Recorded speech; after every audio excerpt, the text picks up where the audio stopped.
Keluarga besar Samson Same, anggota organisasi Papua Merdeka Kodam 4 Sorong angkat bicara mengenai kematian kerabat mereka yang dinilai janggal dan tidak manusiawi.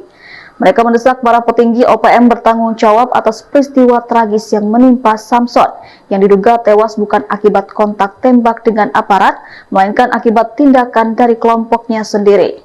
Dalam pernyataan terbuka yang disampaikan pada Minggu 3 Juli 2025 di Sorong, Yohan Same, kakak kandung korban, meluapkan kekecewaan dan kemarahannya terhadap OPM yang menurutnya gagal melindungi anggotanya dan justru menciptakan ketakutan di dalam tubuh organisasi.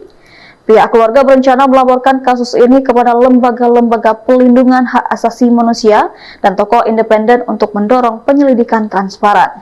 Sementara Tentara Pembebasan Nasional Papua Barat Organisasi Papua Merdeka atau KKB Papua Kodam 4 Sorong Raya secara mengejutkan mengeluarkan daftar pencarian orang terhadap sejumlah individu.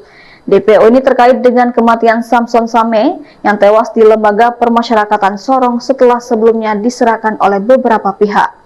TPNPB OPM Kodam 4 Sorong Raya juga secara terbuka mengimbau keluarga Samson Same untuk meminta pertanggungjawaban dari pemerintah Indonesia.